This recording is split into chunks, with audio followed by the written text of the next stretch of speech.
तो कैसे हैं आप सब? उम्मीद करता हूँ कि आप इस लॉकडाउन का पॉजिटिव वे में यूज़ कर रहे होंगे।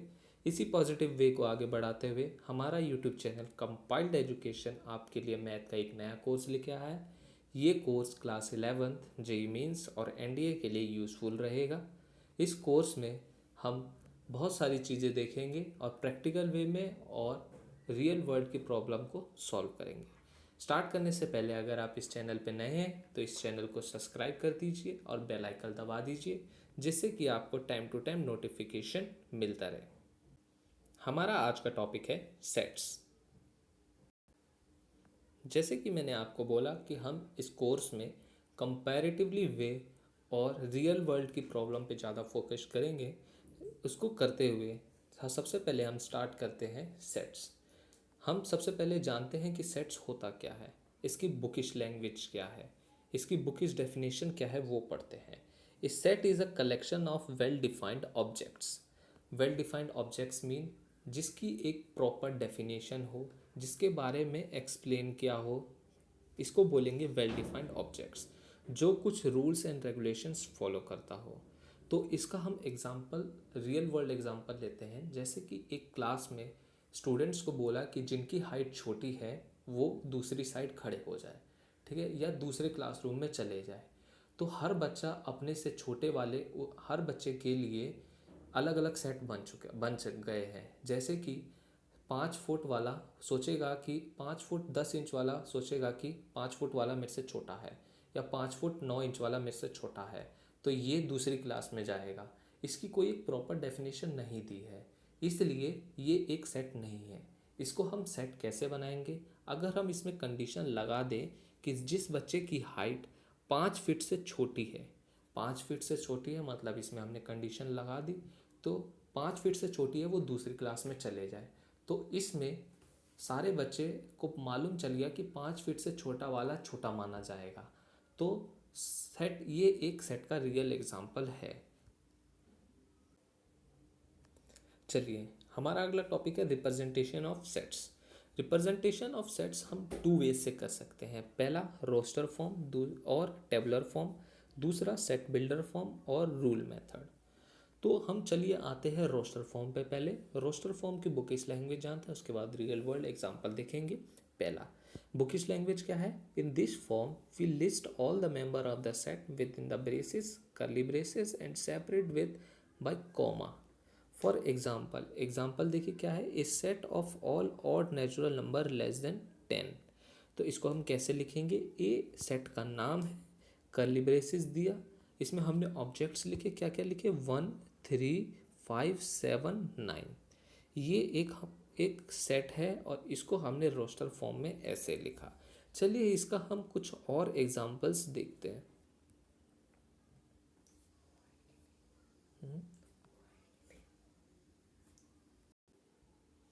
चलिए इसके कुछ और एग्जांपल्स देखते हैं। जैसे ए सेट का नाम है एक्स,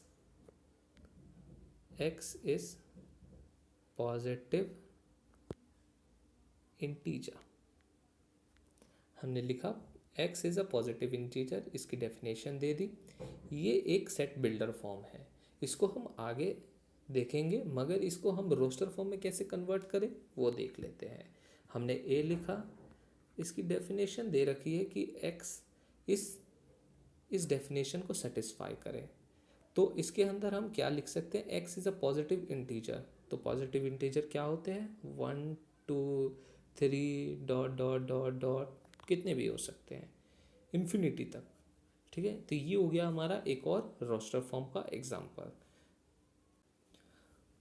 कुछ नोट करने वाली है रोस्टर फॉर्म में बातें, जो हम बता दें आपको कि in roster form every element of set is listed only once. मतलब इसका क्या है कि इसके अंदर जैसे 1 लिखा गया है इस एग्जाम्पल्स में 1 3 5 7 9, तो इसमें 1 एक ही बार रिपीट हो सकता है, मतलब रिपीटेशन नहीं हो सकता। 1 एक ही बार आ सकता है, 3 एक ही बार आ सकता है, मतलब एक ऑब्जेक्ट एक ही बार इसके अंदर लिखा जा सकता है। और इसके अंदर दूसरी बात क्या है कि order in which element are immaterial, और इसको हम इम्यूटेबल भी बोल सकते हैं। इसका मतलब कि ऑर्डर मैटर नहीं करेगा। हमने लिखा 1 2 3 3 2 1, और 132 सबकी बात सेम है, इसमें ऑर्डर मैटर नहीं करेगा। ठीक है, चलिए हम आते हैं इसकी दूसरे वे पे, जिसको बोलते हैं set builder form. Set builder form क्या होता है, इसकी बुकिश लैंग्वेज पहले जानते हैं। In this form we write the variable says x representation any member of the set followed by a property satisfied by each member of the set। मतलब कि x कोई एक प्रॉपर्टी फॉलो करेगा, जो x एक कोई प्रॉपर्टी फॉलो करेगा जो उसके सारे मेंबर वो प्रॉपर्टी फॉलो करेंगे। जैसे एग्जांपल देख लीजिए, set A of all prime number less than 10, मतलब x प्रॉपर्टी फॉलो करेगा कि प्राइम नंबर हो लेस देन 10। तो इसको हम लिखेंगे कैसे, a equal to x such that x is a prime number less than 10। ठीक है, ये स्टैंड का मतलब होता है, ये है stand for the word such that, और इसको हम ये कॉलन से भी रिप्रेजेंट कर सकते हैं। चलिए हम आते हैं इसके कुछ रियल वर्ल्ड प्रॉब्लम पर। चलिए हमने एक सेट लिखा 3 6 9 12। चलिए इसको हम सेट बिल्डर फॉर्म में कैसे लिखेंगे वो देखते हैं। इसको हम लिखेंगे, पहले हमने इस सेट का कुछ नाम दे दिया, ए इक्वल टू, हमने कोई एक वेरिएबल ले लिया, आप कुछ भी ले सकते हैं, मैं इसमें ले रहा हूँ एक्स। इसके बाद हमने कॉलन लगाया, मीन्स सच डेट। तो इसको हमें कोई डेफिनेशन देनी है जो सारी ट्रू हो। तो इसमें हम क्या डेफिनेशन दे सकते हैं, इसमें हम डेफिनेशन दे सकते हैं, इसमें हम क्या डेफिनेशन, हम इसमें डेफिनेशन दे सकते हैं 0 ग्रेटर देन लेस देन। इसकी हम डेफिनेशन दे सकते हैं 0 less than x is multiple of 3 greater than equal to 12। It means 0 से बड़ा और 12 से छोटा और बराबर के 3 के मल्टीपल इसके अंदर आ सकते हैं। ये सारी डेफिनेशन ये ट्रू कर रहा है कि नहीं देखते हैं। x is a multiple of 3, 3 is multiple of 3, 6 is multiple of 3, 9 is multiple of 3, 12 is multiple of 3। तो इसका मतलब ये हमारी डेफिनेशन सेटिस्फाई कर रही है। तो हम सेट बिल्डर फॉर्म में ऐसे लिखते हैं। चलिए हमारा नेक्स्ट टॉपिक है टाइप ऑफ सेट्स। तो टाइप ऑफ सेट्स में बहुत सारी चीज़ें आती हैं, चलिए हम लाइन बाय लाइन एक्सप्लेन कर लेते हैं। तो पहली चीज़ आती है एम्प्टी सेट और नल सेट। चलिए इसके हम बुकिश लैंग्वेज जानते हैं, उसके बाद फिर इसकी प्रॉब्लम देखेंगे। A set which has no element in is called the null set और एम्प्टी सेट। जिसके अंदर कोई एलिमेंट ना हो उसको हम नल सेट बोलते हैं और एम्प्टी सेट बोलते हैं। It is denoted by symbol phi, इसको हम फाई से डिनोट करते हैं। चलिए इसके हम कुछ एग्जांपल्स देख लेते हैं। Like example, the set of all real number whose square is 1। ये सही है क्योंकि हमने आज तक कोई भी ऐसा स्क्वायर नहीं देखा होगा जिसका -1 आंसर आता हो। तो ये एक नल सेट है, एम्प्टी सेट है, इसको हम फाई से रिप्रेजेंट करेंगे। तो अगली एग्जांपल है the set of all rational number whose square is 2। तो रैशनल नंबर का भी कभी स्क्वायर 2 नहीं हो सकता है। ठीक है, इसलिए ये भी एक नल सेट है, इसको भी हम 5 से रिप्रेजेंट करेंगे। चलिए अब हमारा एक नेक्स्ट सेट आता है टाइप ऑफ सेट में, सिंगुलेशन सेट। सिंगुलेशन सेट क्या होता है इसको जानते हैं। A set having one element is called singleton. मतलब जिसके अंदर एक एलिमेंट हो, जिस सेट के अंदर एक एलिमेंट हो उसको हम सिंगुलेशन सेट बोलेंगे। एग्जाम्पल के तौर पर देखिए, जैसे हम एग्जाम्पल लेते हैं, एग्जाम्पल के तौर पर इसके अंदर एलिमेंट है 1, तो ये एक सिंगुलेशन सेट है। ठीक है, और इसके अंदर हम कुछ भी ले सकते हैं, अगर मान लिया एलिमेंट खाली 2 हुआ तो ये भी एक सिंगुलेशन सेट है। चलिए हम अब नेक्स्ट इसके टाइप पे आते हैं, जिसका नाम है फाइनाइट और इनफाइनाइट सेट। अब फाइनाइट सेट अलग होता है, इनफाइनाइट सेट अलग होता है। तो फाइनाइट सेट क्या होता है हम देखते हैं। इस set which has finite number of element is called finite set, otherwise it is called an infinite set. इसका मतलब क्या हुआ कि जिसके अंदर जिसको हम गिन सके इतने एलिमेंट है तो उसको फाइनाइट सेट बोलेंगे, और अदरवाइज इसके अलावा उसको हम इनफाइनाइट सेट बोलेंगे। ठीक है, तो एग्जांपल देख लेते हैं इसका। The set of all days in a week, set of all days in a week मतलब 7 दिन हमारे पास हो सकते हैं, इसको हम गिन सकते हैं 1 2 3 4 5 6 7। तो ये हमारा हुआ फाइनाइट सेट। और इसके नीचे एग्जांपल है the set of all integers. Set of all integer infinite हो सकता है, इसको हम गिन नहीं सकते, ये 1 भी हो सकता है, 2 भी, 3 भी, 4 भी, 5 भी, कितने हो सकते हैं अनगिनत, इसको हम नहीं गिन सकते। तो ये हमारा हुआ इनफाइनाइट सेट।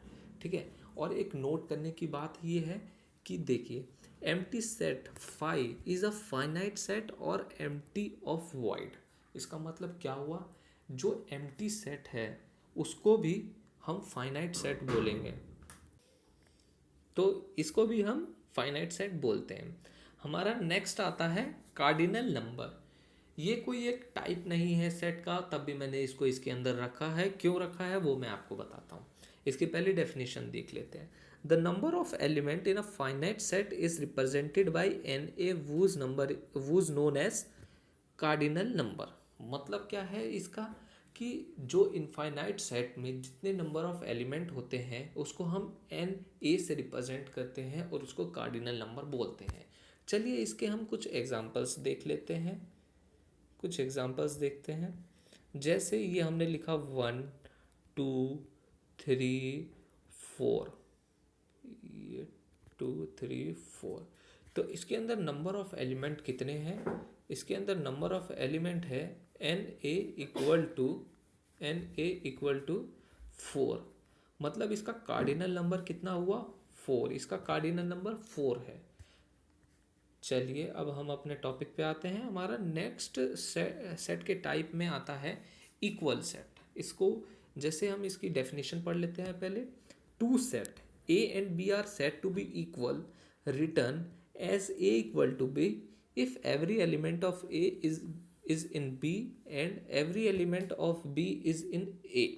चलिए इसका मतलब क्या है, इसको हम एग्जाम्पल के थ्रू आपको समझाते हैं। चलिए इसका मतलब ये है कि जितने भी एलिमेंट उस ए के अंदर है और बी के अंदर है वो सारे सेम होने चाहिए, बिल्कुल सेम। चलिए जैसे हम ए एलिमेंट ले लेते हैं, उनके अंदर है 1 2 और 3, और वैसे ही हमने बी ले लिया, इसके अंदर भी है 1 2 3। तो इसमें हमने आपने देखा कि 1 भी है बी में, 2 भी है बी में, 3 भी है बी में।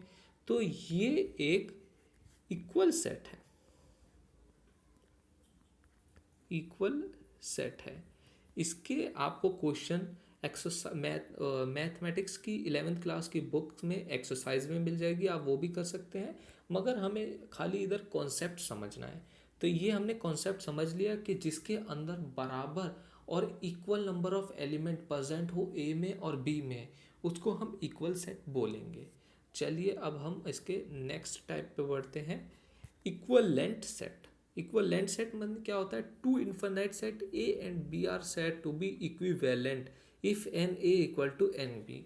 अब मैंने आपको बताया कि कार्डिनल नंबर एक सेट का टाइप नहीं है, तब भी मैंने इसको रखा। इसलिए मैंने इसको रखा क्योंकि आपको इक्विवेलेंट सेट समझने में आसानी हो। चलिए इसके हमने डेफिनेशन पढ़ ली, अब इसका एग्जाम्पल देखते हैं और इसको सॉल्व करते हैं। जैसे कि हमने एक एग्जाम्पल इक्वल सेट में लिखा था 1 2 3, और हमने बी लिखा था 1 2 3। तो ये एक इक्वल सेट था। और इक्वलेंट सेट की डेफिनेशन क्या थी कि नंबर कार्डिनल नंबर ए में और बी में दोनों में बराबर होने चाहिए। तो इसमें कार्डिनल नंबर कितने हैं 3, तो एन ए का कार्डिनल नंबर है 3 और एन बी का कार्डिनल नंबर है 3। तो दोनों के कार्डिनल नंबर बराबर है 3 3। तो इसको हम बोल सकते हैं इक्विवेलेंट सेट। ठीक है, इसका मतलब आप समझ गए इक्विवेलेंट सेट का मतलब क्या होता है। इसमें कुछ गौर करने की बात है, इक्विवेलेंट सेट में कुछ नोट्स हैं उसको आप देख लीजिए। जैसे equal set are equivalent but equivalent set need not to be equal. इसका मतलब क्या हुआ कि जो इक्वल सेट है वो इक्विवेलेंट होंगे ही होंगे।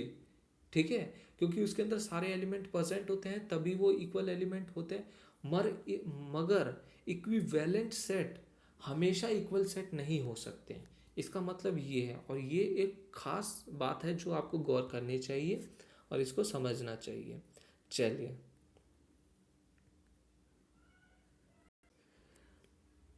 हमारा अगला इसका टाइप आता है सबसेट। सबसेट क्या होता है, इसकी बुकिश लैंग्वेज पहले देखते हैं। Let A and B two set, if every element of A is an element of B, then A is called a subset of B. We write A subset B और B subset A. ये subset का symbol होता है, ये subset का symbol होता है। ठीक है, इसका मतलब क्या हुआ जो हमने लिखा, A is contained in B और B contain A is called super set of A. Super set को हम बाद में पढ़ेंगे, तो पहले हम सबसेट देख लेते हैं क्या होता है। सबसेट मतलब ये होता है कि जैसे आपके पास ए और बी दो सेट हैं, इसमें if every element of A every of A is an element of B, मतलब जो ए सेट में है वो बी के एलिमेंट होने चाहिए। ये नहीं बोला कि सारे एलिमेंट होने चाहिए, होने चाहिए। चलिए इसको हम एक एग्जाम्पल के थ्रू समझते हैं जिससे हमें अच्छे से समझ आएगा। चलिए एग्जाम्पल देखते हैं। हमने एक सेट लिया ए, उसमें एलिमेंट लिए हमने 2, 4, 6। हमने दूसरा सेट लिया बी, उसके अंदर हमने एलिमेंट लिए 1, 2, 3, 4, 5 और 6। तो इसको हम बोल सकते हैं कि A subset of B. A subset of B, इसको हम क्यों बोल सकते हैं, क्योंकि ए के अंदर मतलब बी के अंदर ए के सारे एलिमेंट है, तो बी जो है वो बी जो है वो ए के सारे एलिमेंट कंटेन करता है। तो ए सबसेट ऑफ बी मतलब ए बी का पार्ट है, मतलब ए बी का पार्ट है। आप समझिए सबसेट का मतलब क्या होता है इसके एग्जाम्पल के थ्रू। इसके कुछ एग्जाम्पल हम डिटेल में और एक्सप्लेन करेंगे जब हम इसके क्वेश्चंस करेंगे। कुछ सबसेट में कुछ नोट करने वाली बात आती है, चलिए हम उसको नोट्स को भी पढ़ लेते हैं। First, every set is a subset and super set itself, मतलब एक कोई भी एक सेट अपने में सबसेट होता है। क्यों ऐसा इसने क्यों बोला, क्योंकि अगर आपने एक सेट ले लिया, जैसे मान लीजिए हम एक एग्जांपल ही ले लेते हैं, ए इक्वल टू 1, 2, 3, तो ए में भी उसके सारे एलिमेंट हैं, तो मतलब ये अपने का भी सबसेट हुआ और सुपर सेट हुआ। सुपर सेट को हम बाद में एक्सप्लेन करेंगे। तो आप समझ गए इसकी प्रॉपर्टी। और दूसरी है, if A is not a subset of B, तो we write A not equal to A not subset of B. चलिए ये भी आपको समझा दिया। आप जब सबसेट का सिंबल ए सबसेट बी लिखते हैं, अगर ए के सारे एलिमेंट बी में नहीं है, जैसे मान लीजिए 1, 2, 3 है और इसमें हमने लिखा 2, 3 और 4 भी है, तो ये ए और बी सबसेट नहीं है। ए का सबसेट ए बी का सबसेट नहीं है, तो इसको हम कैसे लिखेंगे, ये ऐसे क्रॉस का कर देंगे, मतलब ए नॉट सबसेट ऑफ बी। चलिए अब हम पढ़ते हैं। हम नेक्स्ट प्रॉपर्टी देखते हैं, the empty set is the subset of every set. मतलब इसमें हमने क्या देखा, अगर हमें इसके सबसेट लिखने हुए, अगर इसके हमने सबसेट लिखने हुए, तो जो एम्प्टी सेट है वो तो सबका सबसेट होगा। ठीक है, इसको हम एक एग्जांपल के थ्रू और एक्सप्लेन करेंगे जब हम पावर सेट पढ़ेंगे। ठीक है, आप ये अभी समझ लीजिए कि एम्प्टी सेट सबका सबसेट होता है। ठीक है, चलिए अब नेक्स्ट देखते हैं। If A is a set और N A equal to M, the number of subset A are 2m and the number of proper subset of A are 2m-1। चलिए इसका भी एग्जांपल देख लेते हैं हम, क्या इसने क्या चीज़ बोली गई है उसका एग्जांपल भी हम देख लेते हैं। जैसे हमारे पास A है, हमने फिर A लिया, 1 लिया, 2 लिया, 3 लिया। इसका कार्डिनल नंबर, इसको हम रिप्रेजेंट करेंगे Na से, इसका कार्डिनल नंबर हुआ 3। अब इसके अंदर कितने नंबर ऑफ सबसेट होंगे, उसका एक डायरेक्ट फॉर्मूला होता है 2 की पावर m, और ये इक्वल टू m है, मतलब जितने कार्डिनल नंबर है उतने की पावर 2 की पावर उतनी, तो मतलब 2 की पावर 3, मतलब 8 सबसेट होंगे, इसके 8 सबसेट होंगे, और 8 सबसेट जो होंगे उसको हम एक्सपेंड करके लिखेंगे तो उसको हम सुपर सेट उसको हम पावर सेट बोलेंगे। ठीक है, तो अब पावर सेट की डेफिनेशन अभी देखेंगे और उसका एग्जाम्पल भी देखेंगे।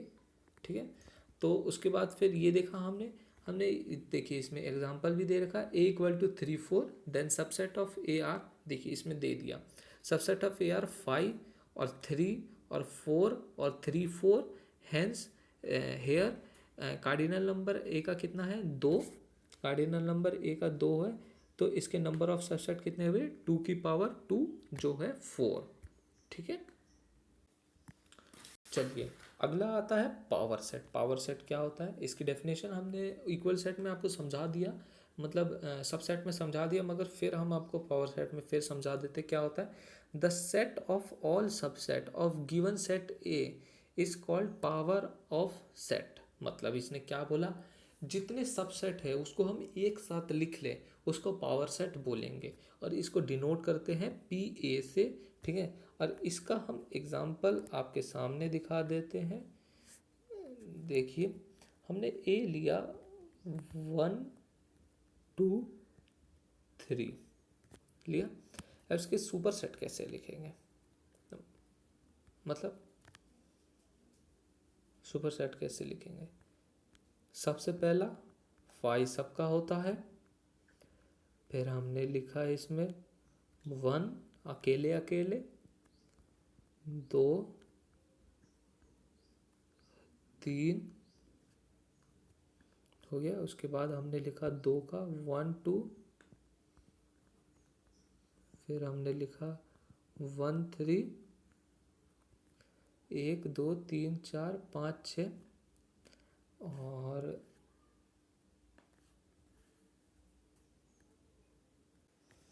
और होंगे इसके 2 3, और एक 1 2 3 तीनों। ठीक है, मेरे पास जगह नहीं थी इसलिए मैंने इसको दूसरे पेज में लिखा, मैं आपको दिखा देता हूँ।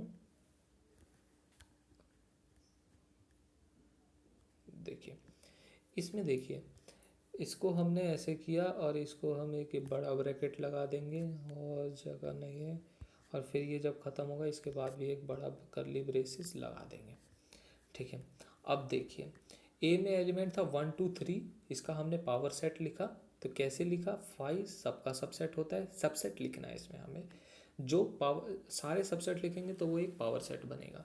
तो हमने 5 लिखा, फिर एक ने सिंगल सिंगल एलिमेंट 1 लिखा, फिर 2 लिखा, फिर 3 लिखा, उसके बाद फिर 1 2 लिखा, फिर 1 3 लिखा, फिर 2 3 लिखा हमने, फिर 2 3 लिखा, फिर 1 2 3 तीनों लिखे।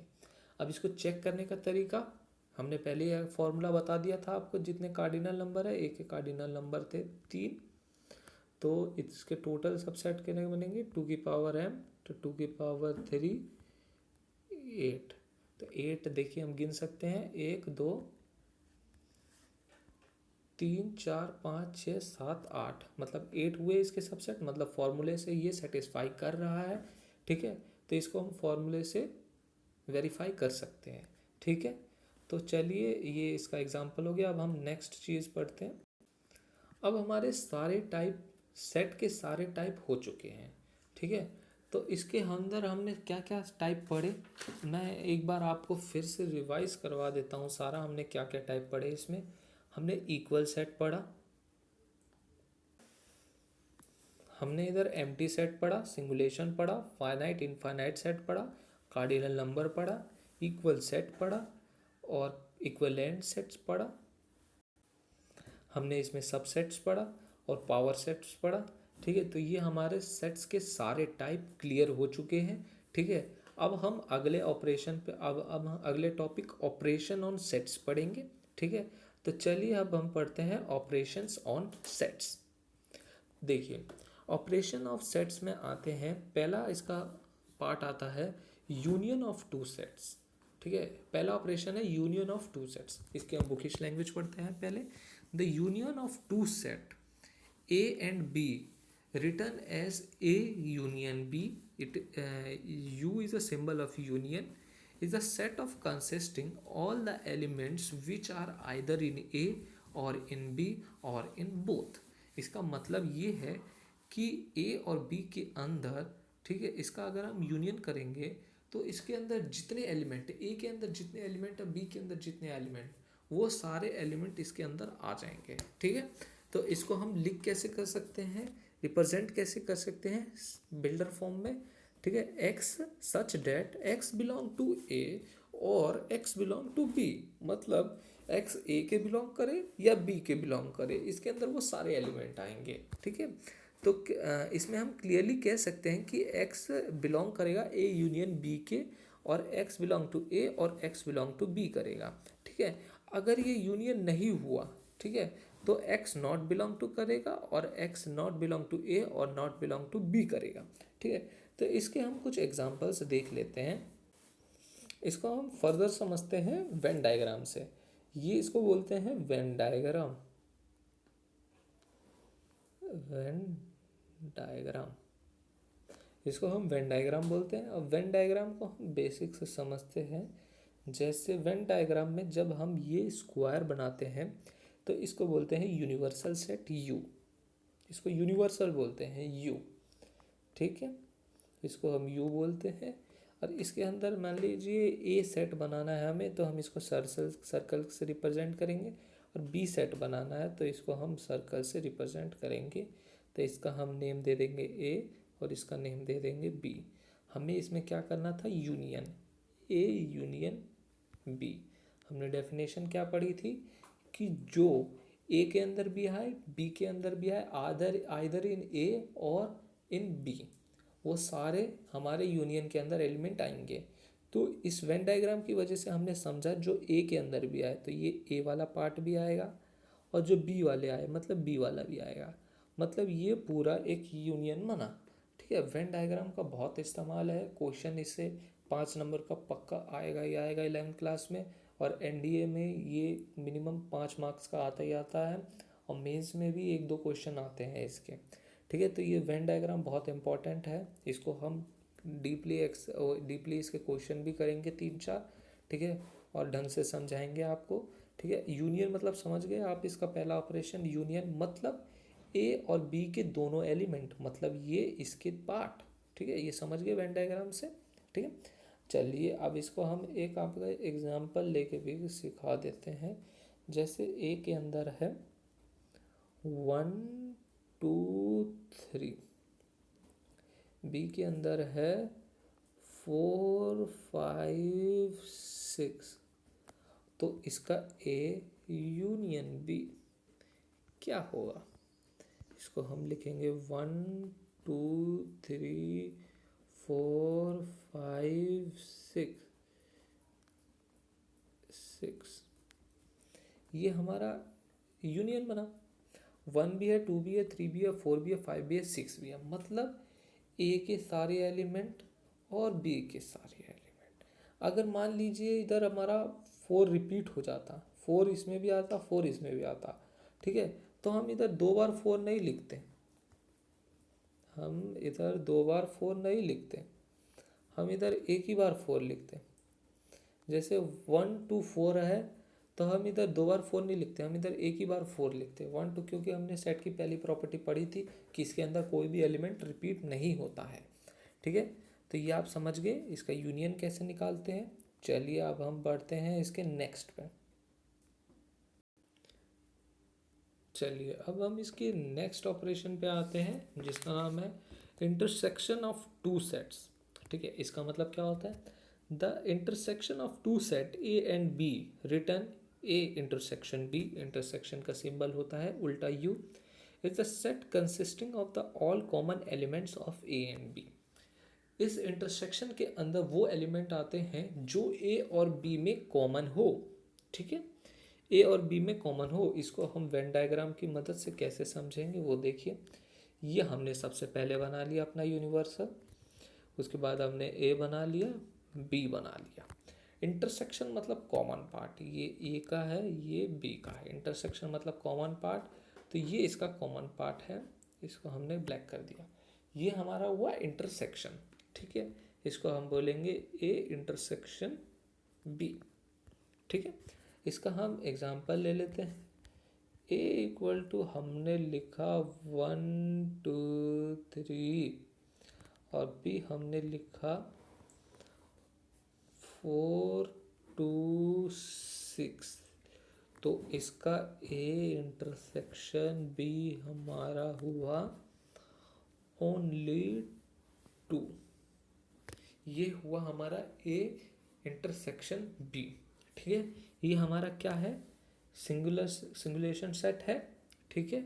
ये हमारा सिंगुलेशन सेट है और इसको हम फाइनाइट सेट भी बोल सकते हैं, ठीक है, क्योंकि इसके अंदर जो एलिमेंट है उसको हम गिन सकते हैं, ठीक है। तो ये इसका इंटरसेक्शन वाला पार्ट हुआ, इसको हमने समझा दिया, ठीक है। अब हम नेक्स्ट पे बढ़, अगला आता है डिसजॉइंट सेट्स। डिसजॉइंट सेट्स क्या होता है, two sets A and B are set to be disjoint if A intersection B phi. इसका मतलब क्या हुआ कि जब हम ए इंटरसेक्शन बी निकाले तो उसके अंदर कोई एलिमेंट ना आए, ठीक है। तो इसका हम वेन डायग्राम समझ लेते हैं कैसे होगा। वेन डायग्राम हमने इसका बनाया, यूनिवर्सल सेट लिया हमने, ए ये लिया और बी ये लिया, मतलब ये ए है और ये बी है। इसके अंदर कोई भी कॉमन पार्ट नहीं मिल रहा है, ठीक है, कोई भी कॉमन नहीं है।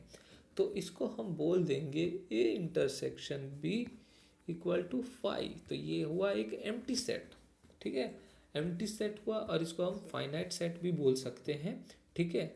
तो ये हमारा, इसको हम एक और नाम देंगे डिसजॉइंट ऑपरेशन, ये डिसजॉइंट सेट्स भी है, ठीक है।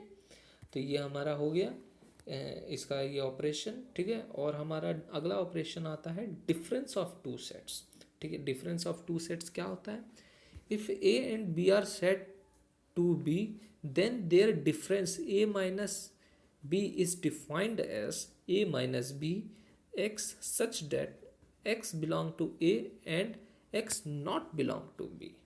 मतलब इसका मतलब क्या हुआ, हम आपको समझाते हैं। जैसे हमें इसका वेन डायग्राम से समझाते हैं, ये यूनियन है, ठीक है। ये हमने एक ले लिया, ये ले लिया ए, ये है बी, ठीक है। अगर हमें बोला ए माइनस बी निकालना है, ठीक है, ए माइनस बी क्या होगा, ए माइनस बी क्या होगा। तो हमने डेफिनेशन में पढ़ा, उसमें लिखा था कि ए माइनस बी तो x belong to A and x not belong to B, ठीक है। X not belong to B मतलब बी का बिलोंग नहीं करना चाहिए, ठीक है, मतलब खाली ए का पार्ट होना चाहिए, वो भी जिसमें बी बिलोंग ना करे, ठीक है। तो हम ए का, खाली ए का पार्ट जो बी में ना हो, वो कौन सा पार्ट है, ये वाला। तो इसको हम क्या बोलेंगे, ए माइनस बी, ठीक है। इसको हम बोलेंगे ए माइनस बी, ठीक है। और अगर हमें बोले बी माइनस ए निकालने के लिए, तो क्या होगा, बी माइनस के लिए होगा ये पार्ट, ये पार्ट होगा बी माइनस ए के लिए।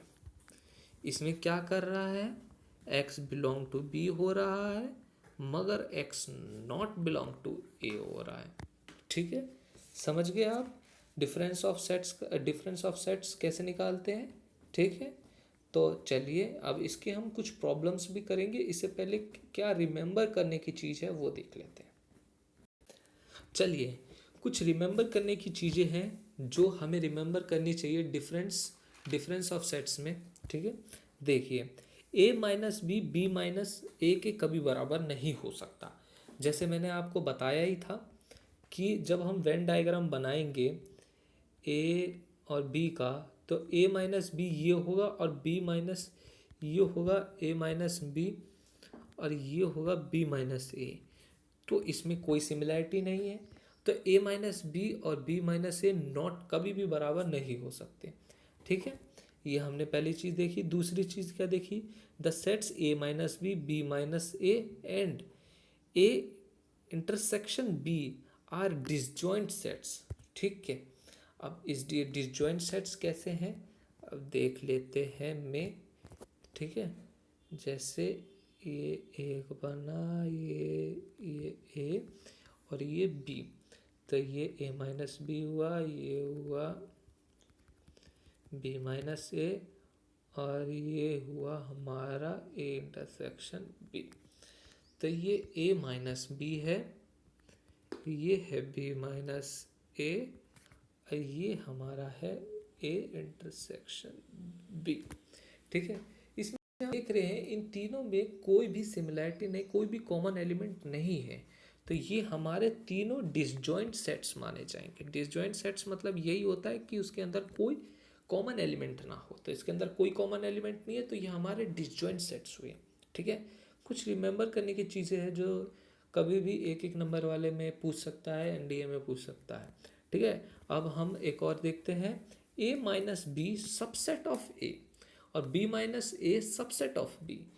देखिए ये बात भी इसने बिल्कुल सही बोली है कि ए माइनस बी जो है वो सबसेट ऑफ ए है, और बी माइनस बी ए है, ये भी सबसेट ऑफ बी है, क्योंकि ये बी का ही पार्ट है और ये ए का ही कुछ पार्ट है। ठीक है, तो ये इसका सबसेट होगा ही होगा। ठीक है, तीन चीज़ रिमेंबर करने वाली हमने देख ली।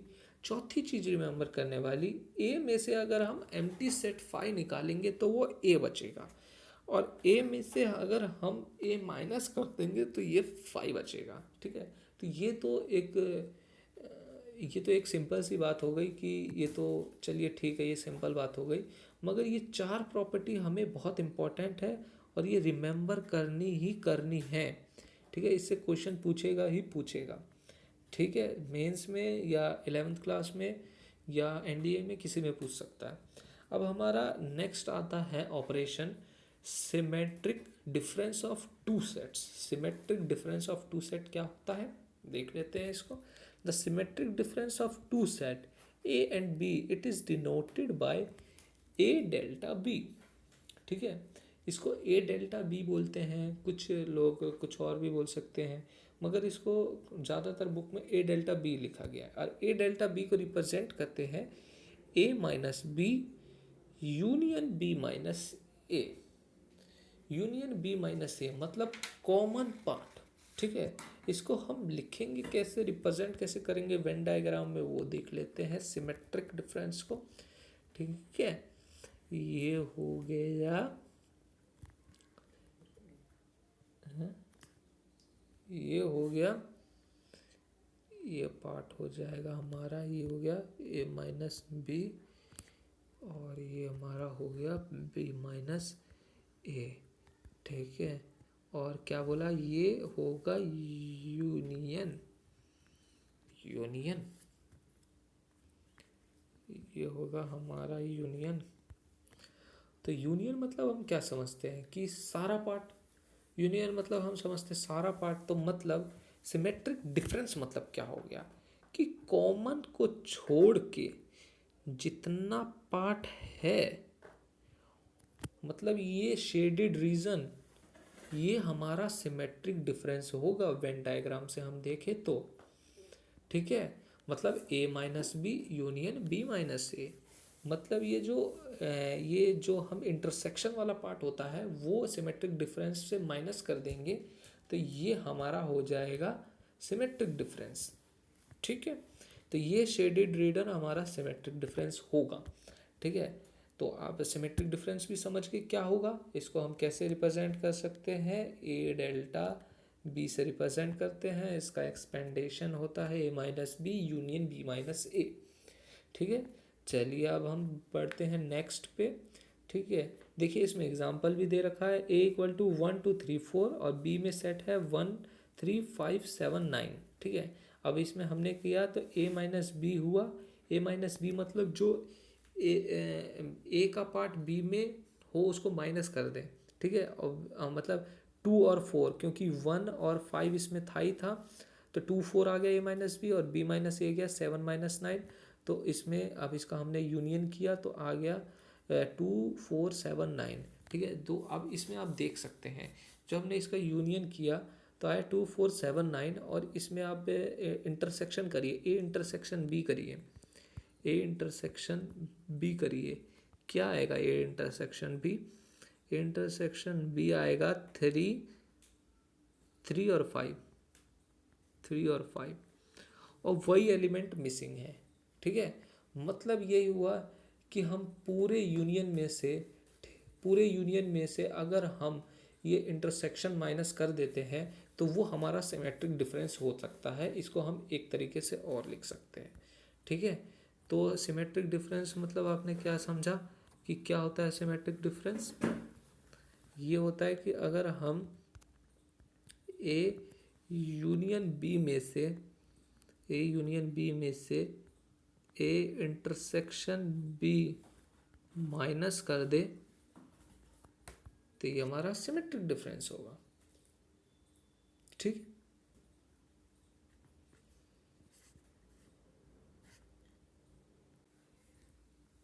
चलिए अब हमारा अगला आता है complement of sets. Complements of set क्या बोलते हैं?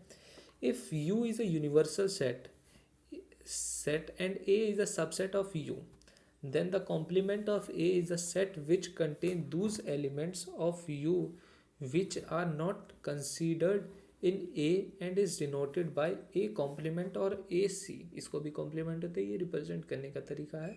इसको हम सेट बिल्डर फॉर्म में कैसे लिखेंगे? x such that x belong to U, union set से बिलोंग करना चाहिए, और and x not belong to A, मतलब x A के बिलोंग ना करे। ठीक है, इसको हम समझते हैं वेन डायग्राम की मदद से।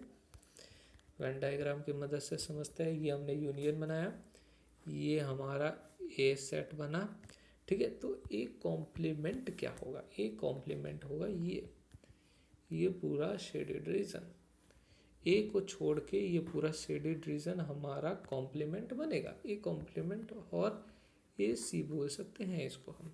तो हमने सेट बिल्डर फॉर्म में लिखा था x belong to U and x not belong to ए।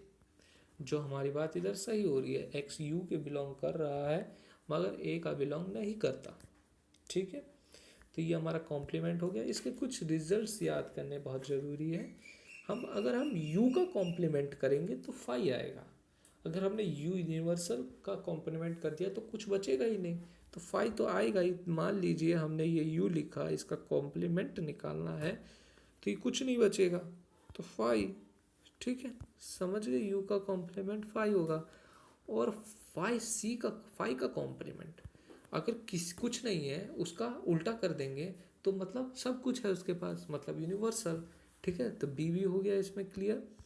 ठीक है, सी ए यूनियन ए का कॉम्प्लीमेंट।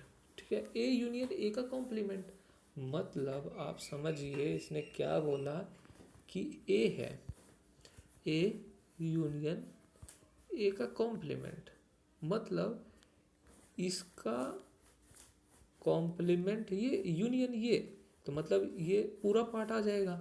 तो इसको हम क्या लिख सकते हैं? यू। समझे, ए यूनियन ए का कॉम्प्लीमेंट यू होगा। ठीक है, अगली प्रॉपर्टी देख लेते हैं। ए इंटरसेक्शन ए का कॉम्प्लीमेंट फाइव होगा। देखिए वही सेम चीज़ हो गई। ठीक है, एक अगर हमने इसमें लिया वही सेम चीज़ हो गई, जैसे हमने ये लिया यूनिवर्सल सेट और ये एक ए है, तो ए इंटरसेक्शन ए का कॉम्प्लीमेंट क्या हुआ? ए और इस ए इंटरसेक्शन ए कॉम्प्लीमेंट ये है और ए ये है, कोई नहीं है, तो इसका क्या बचेगा? फाइव। ठीक है, समझ गए? तो ये हमारे कुछ इंपॉर्टेंट रिजल्ट्स याद रखने के लिए। ठीक है, तो अब हम अपने नेक्स्ट टॉपिक पे बढ़ते हैं। चलिए हम कुछ देखते हैं अब एलजेब्रा ऑफ सेट्स, मतलब कुछ प्रॉपर्टीज़ देखते हैं सेट्स के। ठीक है, जो हमें याद होने चाहिए, जो क्वेश्चन को सॉल्व करने में हमारी मदद करेंगे। ठीक है, तो ये हम प्रॉपर्टीज़ देखते हैं। इसको हम प्रूफ भी करवा सकते हैं अगर आप चाहें तो। इसको प्रूफ करने में बहुत टाइम लग जाएगा, वीडियो बहुत लंबी हो जाएगी।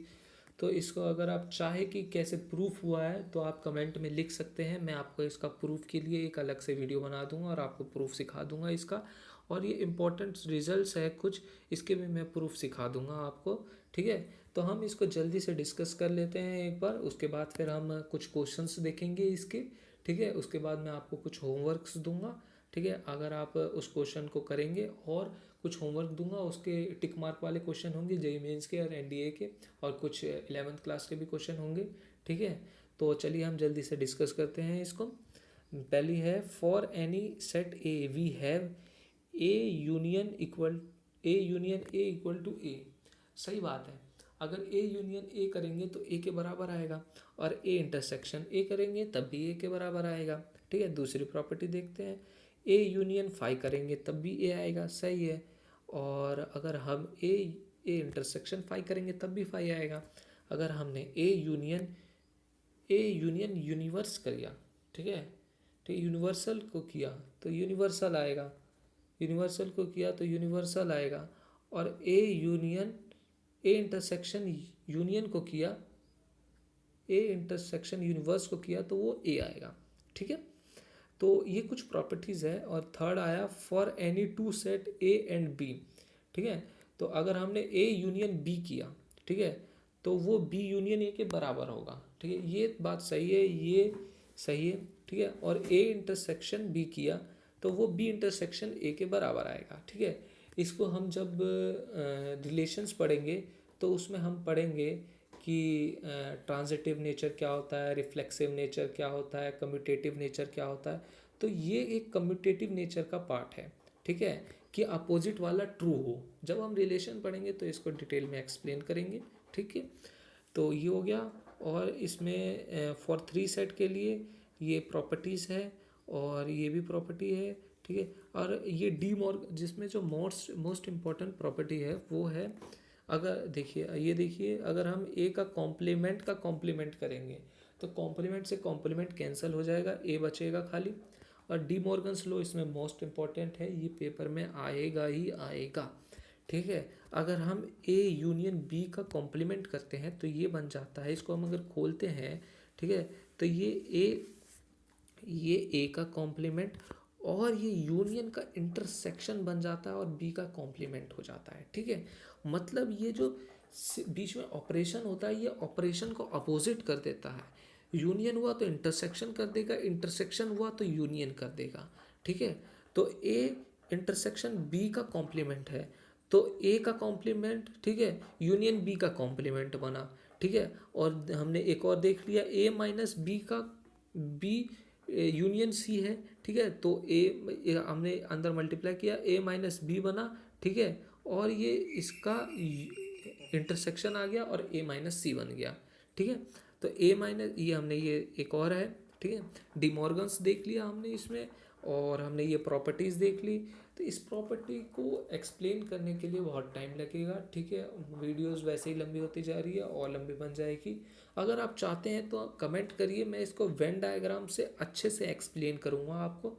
तो आप कमेंट कर सकते हैं आपको अगर डिटेल प्रूफ चाहिए तो, वरना आप कॉन्सेप्ट समझ चुके हैं, आप खुद ही कर सकते हैं, एक बार कोशिश करेंगे। अगर चाहिए तो आप बोलिएगा, मैं आपको डिटेल में इसका वेन डायग्राम के साथ प्रूफ करवा दूंगा।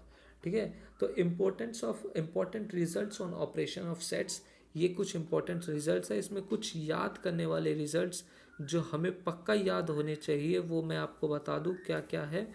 ठीक है, उसको याद कर लीजिएगा, कुछ भी हो जाए।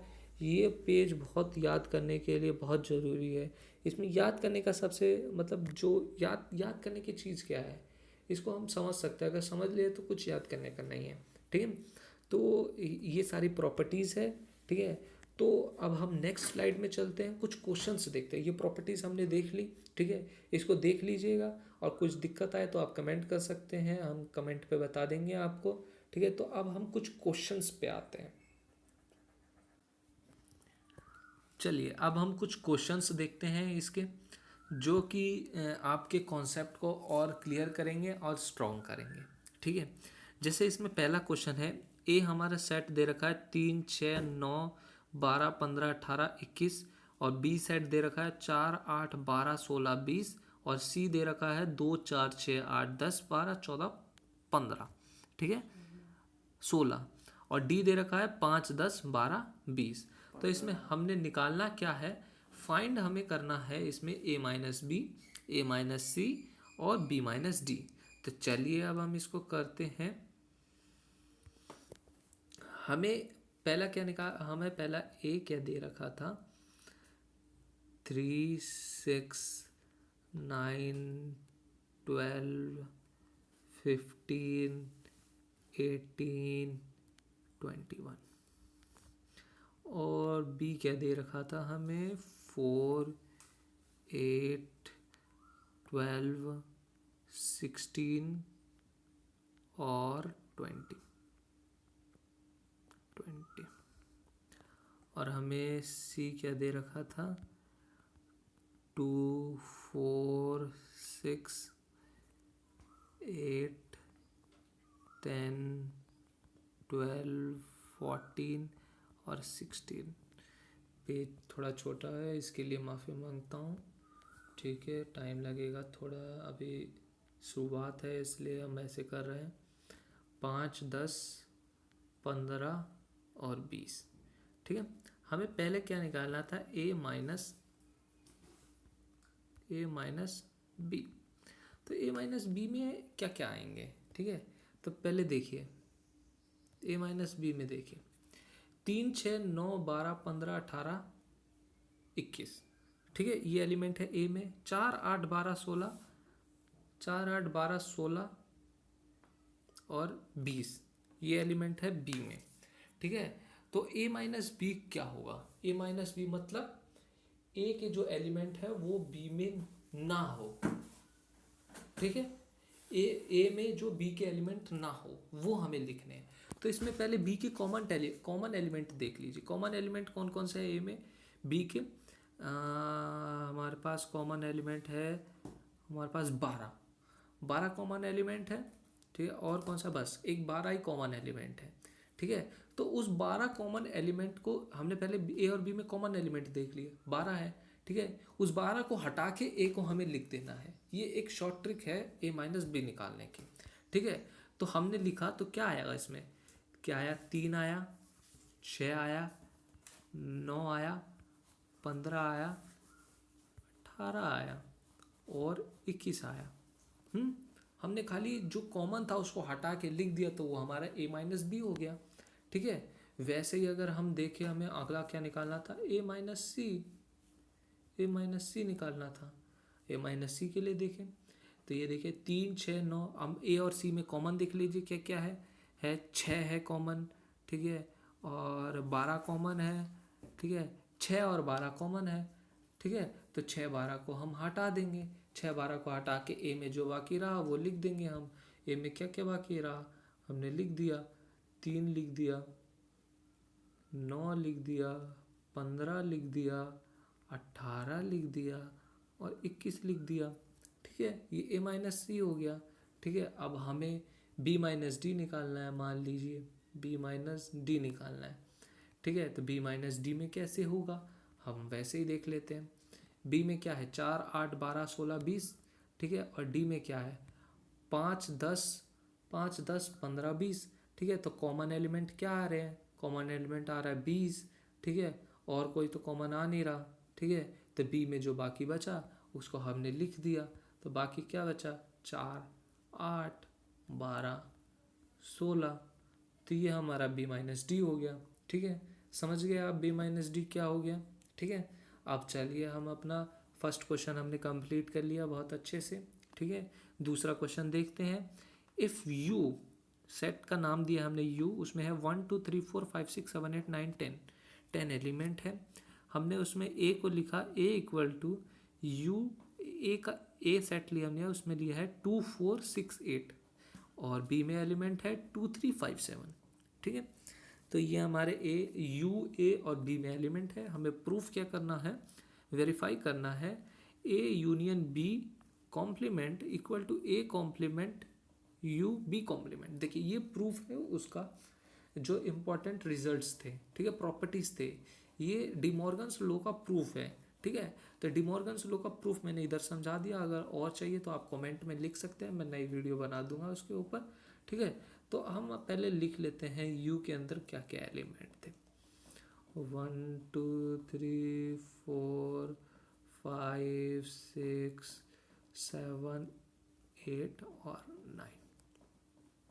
ठीक है, ये एलिमेंट थे और ए के अंदर एलिमेंट थे 2 4 6 8 और बी के अंदर एलिमेंट थे 2 3 5 7। ये एलिमेंट थे और हमें प्रूफ क्या करना था? हमें प्रूफ करना था ए यूनियन बी का complement equal to A complement intersection B complement, ये प्रूफ करना था। ठीक है, तो सबसे पहले हम टुकड़ों में तोड़ेंगे, इसको पार्ट वाइज करेंगे। पहले हम LHS देखेंगे, तो LHS लिखा, ठीक है, हमने निकाला A union B. A union B निकाला पहले। ए यूनियन बी मतलब सारे जो ए बी में है, तो इसमें क्या हो सकता है 2 4 6 8 और हमें रिपीट तो करना नहीं है, तो 2 4 6 8 3 5 7 ये सारे एलिमेंट आ जाएंगे। ठीक है, तो हम इसमें लिख देंगे यूनियन बी में हमने लिख दिया 2 4 6 8 3 5 7। ना ऑर्डर मैटर करता है, ना इसमें रिपीट हो सकते हैं एलिमेंट। पहली प्रॉपर्टी हमने जो शुरुआत में पढ़ी थी ये बन गया। ठीक है, अब इसको हमें कॉम्प्लीमेंट करना है। कॉम्प्लीमेंट करना है मतलब इसका मतलब क्या हुआ, यूनिवर्सल सेट्स में से हमें ए यूनियन बी माइनस करना पड़ेगा। ठीक है, यूनिवर्सल सेट में से हमें ए माइनस बी मतलब ए का ये, तो हमें यूनिवर्सल मतलब जो यू सेट था उसमें से ए यूनियन बी माइनस करना पड़ेगा। यू में कितने थे 1 2 3 4 5 6 7 8 9 थे, मतलब हमें जो हमने ये निकाला था, ये इसमें निकाले थे 2 4 6 8 3 5 7 जो हमने यूनियन में निकाला था, उसको यू में से हमें यूनियन वाला माइनस करना है। तो मतलब बाकी के एलिमेंट तो देखिए हमें इसमें क्या आएगा, यू में से माइनस करना मतलब कॉमन देख लीजिए पहले क्या क्या है। 2 है 4 है 6 है 8 है 3, कॉमन नहीं, कॉमन क्या नहीं है वो देखिए आप। ठीक है, तो इसमें कॉमन क्या नहीं है, 1 कॉमन नहीं है। ठीक है, 2 भी आ गया 3 भी आ गया, 4 कॉमन नहीं है, 4 भी है कॉमन और 5 भी है। ठीक है, और 6 भी है 7 भी है 8 भी है। 1 और 9 कॉमन नहीं है, 1 और 9 कॉमन नहीं है। ठीक है, तो हमारा ये क्या आ गया, इसको हम लिख देंगे, ये हमारा आ गया 1 और 9 के बराबर, ये सेट हो गया। ठीक है, अब ये देखिए ए का कॉम्प्लीमेंट, ए का कॉम्प्लीमेंट टुकड़ों में, अब हम लिखेंगे अपना RHS। RHS हमारा क्या होगा, ए का कॉम्प्लीमेंट। ए का कॉम्प्लीमेंट क्या हुआ हमारा, जो हमारा कॉमन नहीं है, यूनियन से कॉमन नहीं है, यूनियन का देखेंगे हम बार बार। तो 1 है, 1 नहीं है, 2 4 6 8 है, तो 1 3 5 7 9 ये हो गया हमारा। तो 1 3 5 7 9 ये हमारा हो गया ए कॉम्प्लीमेंट। ठीक है, और हमारा बी कॉम्प्लीमेंट क्या हो जाएगा, जो मतलब कॉमन नहीं है। ठीक है, तो 2 3 5 7 है, तो 2 3 5 7 को हटा देंगे तो आ जाएगा 1 4, आ जाएगा 1 4 1 4 6 8 9, 1 4 6 8 9, 1 4 6 8 9 आ गया। ठीक है, 1 4 6 8 9 आ गया। ठीक है, तो अब हम इसको इंटरसेक्शन करना है, तो A complement intersection B complement मतलब कॉम्प्लीमेंट मतलब कॉमन। ठीक है, तो ए में क्या था 1 3 5 7 9 और इसमें क्या है 1 4 6 8 9, कॉमन क्या बचा 1 और 9। ठीक है, तो ये भी हमारा LHS के बराबर आ गया, तो LHS बराबर RHS। तो हमने ये प्रूफ कर दिया। ठीक है, हमने इसका फर्स्ट पार्ट कर दिया। ठीक है, अब इसका सेकंड पार्ट करते हैं। सेकंड पार्ट में क्या है, A intersection B. A intersection B निकालना है हमें, इंटरसेक्शन बी क्या होगा, ठीक है 2 4 6 8 हमने अभी निकाला ही था, 2 4 6 8 और 3 5 7, ठीक है। और ठीक है ये निकाल लिया हमने, उसके बाद फिर हमें इसका करना है कॉम्प्लीमेंट करना है, मतलब इसका u में से में माइनस करना है ए इंटरसेक्शन बी, ठीक है। तो अब ये माइनस करना था हमें, तो क्या आएगा, अब u में से a ये माइनस करेंगे तो हमें क्या मिलेगा, 2 4 6 8 2 3 4 5 6 7 8 माइनस करेंगे तो हमें इसमें भी वही 1 मिलेगा, 1 और 9,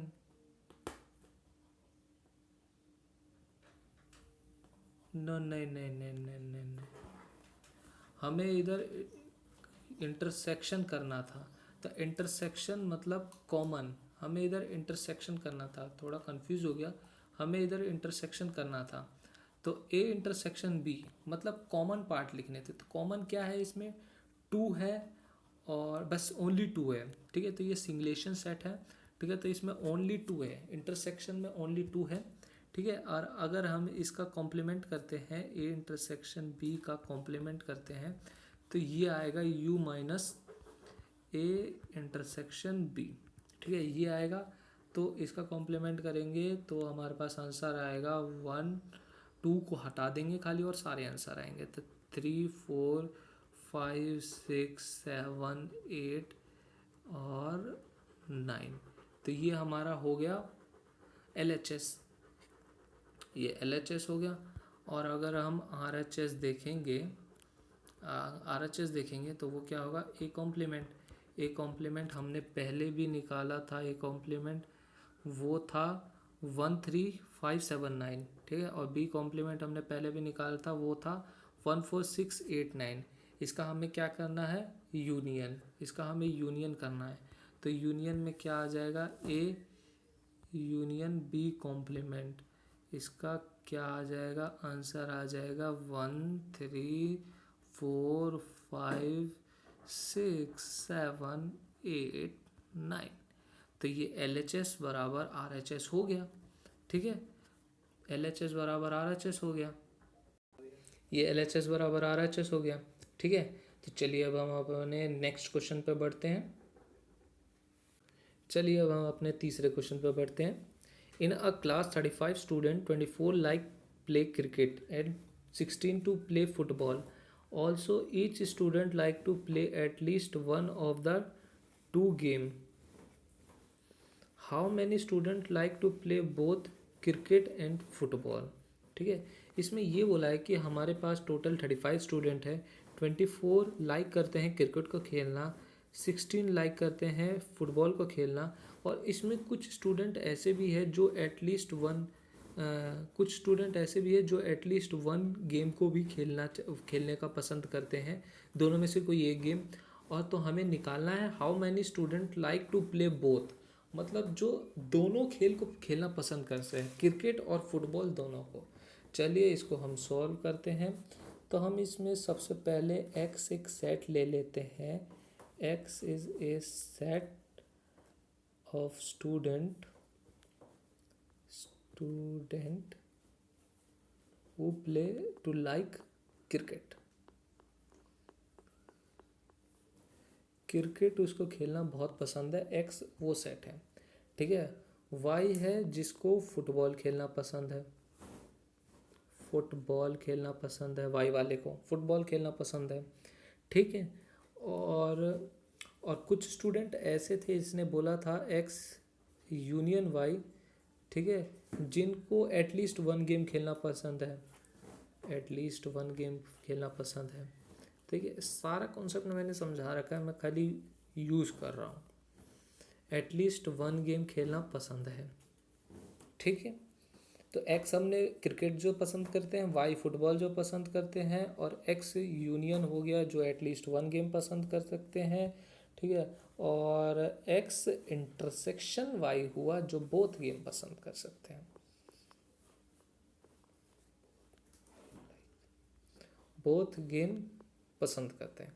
ठीक है, तो हमारे पास एक फॉर्मूला होता है जो हमने इम्पोर्टेंट प्रॉपर्टीज में पढ़ा था, वो होता है n X union Y equal to n X plus n Y minus n X union Y intersection Y. ठीक है, ये हमारे पास एक फॉर्मूला है। ठीक है, इसी फॉर्मूले को यूज़ करके हम करेंगे। इस प्रॉब्लम को सॉल्व करने के तीन अप्रोच हो सकते हैं। पहला कि हम इसको माइंड से सॉल्व करें, ठीक है। दूसरा हम इसको प्रॉपर्टीज़ लगाएं, कुछ लॉज लगाएं, ठीक है। तीसरा इसको हम वेन डायग्राम से सॉल्व करें। तो मैं आपको इधर अभी प्रॉपर्टीज़ से सॉल्व करके दिखा रहा हूँ कि जो इसमें अभी आसान होगा, जिसमें जो आसान होगा मैं उससे सॉल्व करके दिखाऊंगा। मैं आपको एक क्वेश्चन वेन डायग्राम से भी अभी सॉल्व करके दिखाऊंगा। पहले मैं आपको एक प्रॉपर्टीज़ से सॉल्व करके दिखा देता हूँ। ठीक है, ये प्रॉपर्टीज़ से सॉल्व कर रहे हैं, ये याद करने की प्रॉपर्टीज़ है। ठीक है, X union Y equal to number cardinal number X plus cardinal number Y minus cardinal number X intersection Y. ठीक है, तो इसको हम लिखेंगे कैसे। एक्स यूनियन वाई हमारा कितना था 35, मतलब टोटल स्टूडेंट कितने थे 35। ठीक है, 24 को क्या पसंद था क्रिकेट, ठीक है। 16 को क्या पसंद था फुटबॉल, ठीक है। और दोनों को क्या पसंद था, दोनों को क्या पसंद था वो हमें निकालना है। ठीक है, तो अब इसमें हम कैलकुलेशन तो कर ही लेंगे। ठीक है, तो इसका कैलकुलेशन आएगा 5, इसका आंसर आएगा 5। तो एन एक्स इंटरसेक्शन वाई हो गया 5, मतलब 5 बच्चे को क्रिकेट और football, cricket and football both पसंद थे। फुटबॉल दोनों गेम खेलना पसंद करते हैं 5 स्टूडेंट। ठीक है, ये हमारा इस प्रॉपर्टी से बहुत आसानी से हो गया। अब मैं आपको कुछ क्वेश्चन कराऊंगा जो कि बिना प्रॉपर्टीज से भी हो, वेन डायग्राम से, तो वो मैं कराऊंगा आपको। तो नेक्स्ट क्वेश्चन है, a market research group conducted a survey of 1000 consumers and reported that 720 consumer like product A and 450 consumer like product B. What is the least number that must have liked both product? मतलब दोनों के बीच में least number जिन्होंने both product को like नहीं किया है। ठीक है, तो इसको हम कैसे सॉल्व करेंगे देखिए। हमने इसमें ले लिया एन एस यूनियन टी, मतलब कितने सर्वे कराए, 1000 सर्वे कराए। ठीक है, और हमने यू ले लिया सेट, जितने हमने एस सेट लिया, एक सेकेंड, हमने एस सेट लिया कि जो प्रोडक्ट ए को लाइक किया, प्रोडक्ट ए को जिन्होंने लाइक किया। टी लिया जिन्होंने प्रोडक्ट बी को लाइक किया, बी को लाइक किया। ठीक है, ठीक है, तो हमारे पास cardinal number of product A को लाइक करने वाले कितने थे 720, और cardinal number of product B को लाइक करने वाले कितने थे 450। ठीक है, हमने अभी अभी प्रॉपर्टी पढ़ी थी कि n S union T equal to cardinal number of S plus cardinal number of T minus n S intersection T. ये हमने अभी भी प्रॉपर्टी पढ़ी, इसी पे हम करते हैं। ठीक है, हमारे पास टोटल नंबर कितने थे सर्वे कराने वाले 1000 इक्वल टू प्रोडक्ट 1 को लाइक करने वाले कितने थे 20। ठीक है, और प्रोडक्ट बी को लाइक करने वाले 450। ठीक है, और हमें ये निकालना था कि एटलीस्ट कितने कितने को जिन्होंने बोथ को लाइक नहीं किया, जिन्होंने बोथ को लाइक किया, जिन्होंने बोथ को लाइक किया, ये निकालना था। तो एन एस यूनियन टी ये हमें निकालना था। ठीक है, तो हमने ये निकाला, तो इसका हम कैलकुलेशन करेंगे तो कितना आएगा, इसका आएगा 70। तो एस इंटरसेक्शन टी आया 70, मतलब 70 ने बोथ को लाइक किया। इन्होंने प्रोडक्ट ए को भी लाइक किया और प्रोडक्ट बी को भी लाइक किया, बोथ को लाइक किया। ठीक है, तो ये हमारा क्वेश्चन हो गया। चलिए अब मैं आपको सॉल्व करके दिखाता हूँ वेन डायग्राम से क्वेश्चन।